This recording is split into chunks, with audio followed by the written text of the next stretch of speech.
So excited to be down here at Count's Customs with the man himself. It's Danny Koker. It's good to see you, man. Brother, it's great to see you. And by the way, you have great taste in television viewing. My shop is very unique. We do things differently here.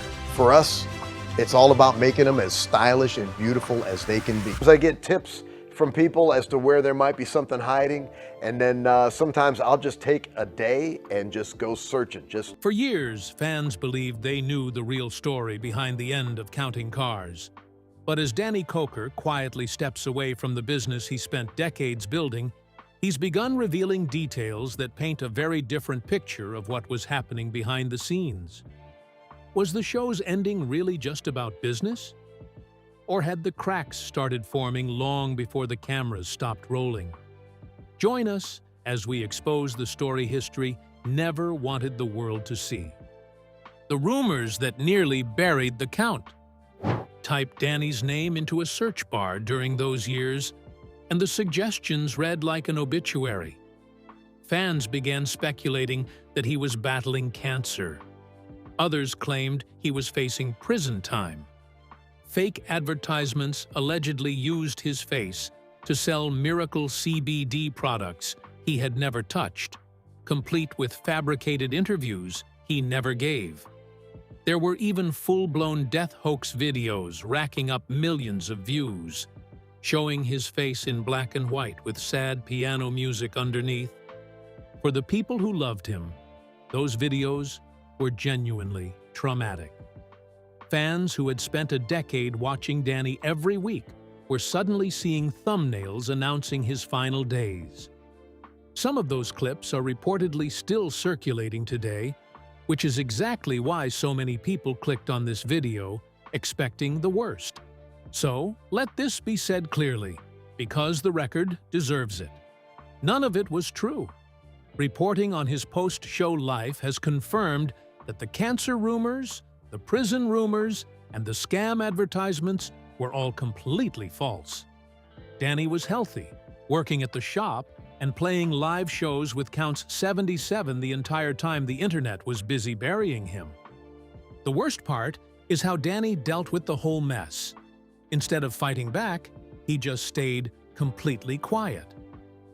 Apparently, he figured that replying to total garbage online would just give the internet algorithms more fuel to spread the rumors further. Legally, keeping his mouth shut was probably the smart move. But emotionally, it backfired completely. Every single month, he refused to comment. The fake stories just got bigger, and gullible fans started believing the absolute worst about a guy who literally did nothing wrong. It is totally wild to spend decades building a business and a reputation, only to sit in a garage in perfect health while strangers make a quick buck by telling the internet that a person is dead.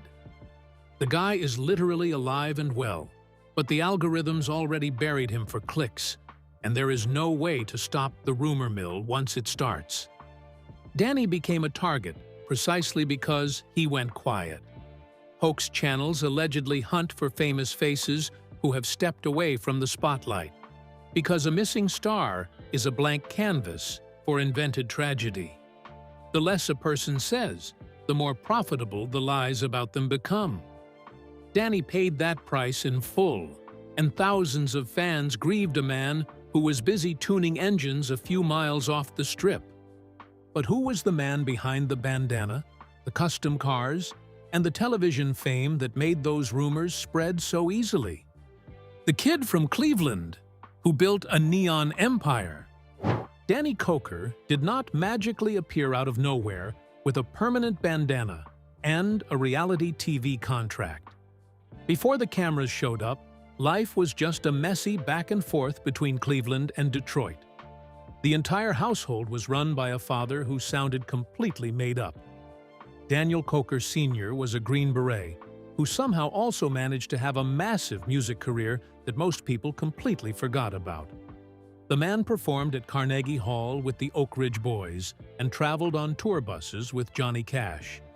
Living in that house was probably a bizarre experience, split between strict military rules, endless gospel music, and a garage packed with old American cars. That combination shaped everything Danny would become. His father passed down two obsessions that would define his son's entire life. The first was music, which eventually turned Danny into the frontman of the hard rock band Counts 77. The second was cars, real cars, the kind with carburetors and chrome and stories baked into every panel. When the family made its way to Las Vegas, Danny and his father started working on cars together. First for themselves, then for friends. What began as a father and son hobby slowly grew into one of the biggest custom hot rod shops in the country, the now legendary Counts Customs. The most precious car in the building was never the most expensive one. It was a 1966 G T350 Mustang that Danny and his father worked on together, a machine he still calls his personal pride and joy. Then, a weird stroke of luck happened. Danny started showing up on Pawn Stars whenever someone brought in a beat-up car, and people actually liked the guy with the permanent bandana and sunglasses. The network noticed the ratings. In 2012, they gave him a spin-off called Counting Cars, turning a random Las Vegas garage into a massive television set. For 10 seasons, the crew fixed up rusted junk and sold it for inflated prices, while millions of people watched from their couches. Counting Cars was never actually about the vehicles. It succeeded because the garage was full of people worth watching. Ryan Evans handled the paint booth like someone running from his own thoughts. Kevin Mack had the miserable job of trying to keep the massive spending under control. Shannon Eichow built bikes that looked too good for the road, and Mike airbrushed things that probably should have stayed plain. When Danny called everyone his brother, it actually felt real instead of like a cheap television script. Viewers did not tune in just to look at engines. They wanted to sit on a couch in the back of the shop. Losing that specific vibe is exactly why the show's sudden end left such a mark. But at the very height of that love, something happened that nobody saw coming, and it left millions of viewers staring at their screens in confusion. The cameras just stopped rolling. By late 2021, Counting Cars had vanished from the schedule. The network did not bother filming a final episode or making a montage of old clips with a cheap classic rock soundtrack playing in the background. Danny Koker did not do a media tour to thank the audience for watching the shop for 10 years. The show was on the air for 1 week, and the next week the network just pulled the plug without saying a single word to anyone. Counting Cars basically carried the History Channel on its back for 10 seasons, which made the sudden disappearance look entirely bizarre. The internet did exactly what the internet does best. Message boards and comment sections instantly melted down with demands for an explanation. The rumors spread fast, ranging from health scares and network feuds to backstage fistfights among the mechanics. The corporate executives offered absolute silence in return, providing the perfect fuel for people to start manufacturing the most unhinged conspiracy theories imaginable. What made it stranger is that the show never officially died. History kept airing compilations, marathons, and themed episodes that reportedly performed extremely well, and the series has sat on what amounts to a permanent hiatus since 2021, while fans keep asking for its return. Industry chatter has allegedly pointed to rising production costs and the natural fatigue of a decade-long run, but nothing was ever confirmed on the record. The worst part is that Danny never got a proper send-off. He spent 10 years letting a camera crew record his garage, his mechanics, and his life, only for the final chapter to be complete silence. It was a pretty cold move for a man who built his entire reputation on loyalty, calling random customers his brother, and acting like the fans were family. Danny kept working on cars, building his hot rods, and playing music with his band, but the network never bothered to give the show an actual ending. Most long-running shows get a big emotional finale, specifically designed to make the audience cry. Counting Cars did not get any of that. Fans actually started online petitions to get the show back, and the comment sections under old YouTube clips are still filled with people asking about Season 11. The audience never really moved on, mostly because the network left the whole thing hanging without a proper ending. But losing a television show was only the beginning. As one chapter of Danny's life quietly came to an end, another place even closer to his heart was about to close its doors forever. So what happened next? The goodbye left the Vegas rock scene in tears. For 16 years, Count's Vamped Rock Bar and Grill sat on West Sahara Avenue in Las Vegas, serving as a clubhouse for people who refused to admit that hair metal died decades ago. Danny Koker's wife, Corey, spent 16 years running the daily operations, turning a basic bar into a spot where aging rock musicians could play to small crowds under cheap neon lights. Then, in May 2025, reality caught up with the place. The property hit the market with a $4.3 million price tag, signaling the end of the line for the venue. The regulars took the news poorly, reacting like a corporate real estate transaction was the end of civilization itself. The final weeks became a farewell tour inside a single building. The last stretch of shows reads like a love letter to everything the place stood for. The final weeks featured Night Ranger, Loverboy, and a sold-out Count's 77 headline show before the venue closed its doors for good on June 28, 2025. Danny cited club fatigue and the crushing workload of running a live venue for nearly 2 decades. After 16 years of late nights, he and Corey were simply exhausted. The final Count's 77 show was reportedly one of the most emotional nights the venue ever hosted. Grown men who had spent years leaning on that bar allegedly stood there with tears running down their faces as Danny sang the room into history. He was not just closing a business, he was saying goodbye to the stage. His father's musical legacy had helped inspire in front of the people who had kept it alive. At 61 years old, in the span of just a few years, Danny had lost his television show without a goodbye, been declared dead by internet strangers, and now walked away from the rock club that carried his heart. From the outside, it looked like an empire slowly going dark, one light at a time. Most venues in the city are built on expensive bottle service, long lines, and snobby bouncers. Vamped was the opposite. It was one of the few spots in town where a famous guitarist would actually hang out by the bar and drink with the crowd after a show.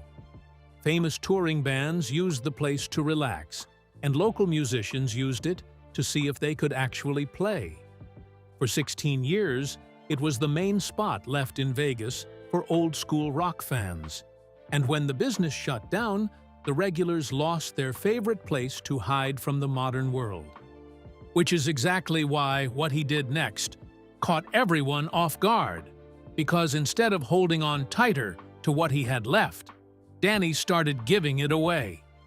The giveaway that revealed who Danny really is. When most people go through years of loss, they protect what remains.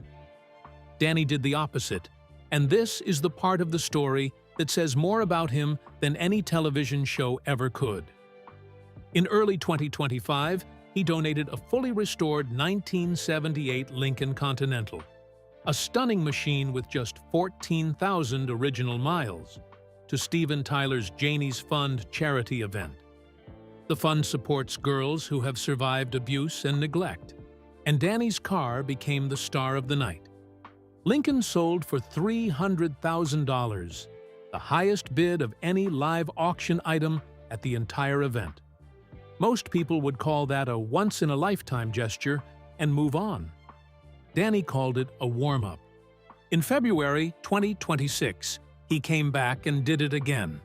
His fully restored 1962 Cadillac Coupe de Ville, wearing a textured custom black paint that had reportedly never been used on a car before, rolled across the stage at the Hollywood Palladium and sold for $175,000 at the Janie's Fund charity event. Danny said simply that the Cadillac did wonderfully, sounding every bit as thrilled for the charity as any builder would be for himself. Cars are not just random pieces of metal to Danny Koker. The guy basically uses engines to communicate. Mechanics and grease were the only real connection he had with his dad back in that old garage. So giving away nearly $500,000 worth of custom-built cars is basically like ripping out chapters of his own life. On top of that, he spends a lot of time working with Camp Freedom, a charity that takes disabled veterans and their families on outdoor trips. It is a massive project for him, mostly because it is the only way he knows how to keep the memory of his Green Beret father alive.